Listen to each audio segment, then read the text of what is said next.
Yo, check. By the way, I'm Lisin Binyas, aka Lee Vibes, no? So, another property sa ES5, mga atong site visit. So, natakaroon sa Punta Cruz, Mariboc. Oh, highway ni siya.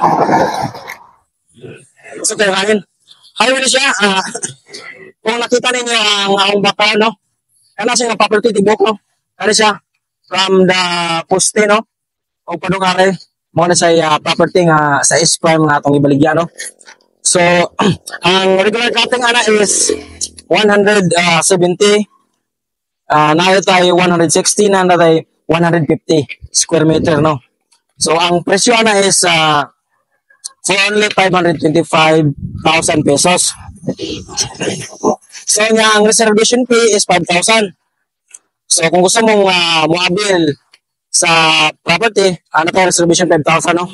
Pero kana siya, mura siya kang first let ka na, no? Kay kana siya naman siya kanang agyanan ng dapitare.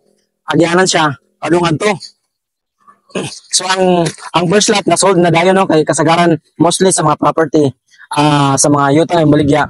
Ang first lot gyud unay mahalin kay ilugon kayo. So ang kadua wala pa.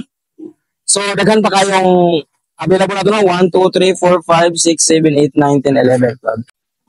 Kana siya mga sir, ma'am. Muna siya property sa ES Prime. So, ana siya dapit ang kalsada. So, ani ang inyong mga balay. Ang baligya ay, ani siya, ano? Straight na siya ito. So, ayun, no, pagdugay-dugay, no. Kung gusto mong mabil sa atong yuta, please contact us now para ma-assist mo na mo. Gusto mong mo site visit.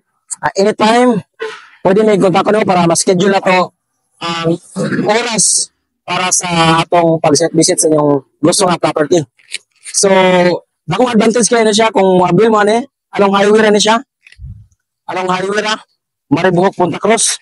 Ang akbang ani is dagat na. So, kung gusto mong maligo sa inyong pamilya, at nang nakayog yan.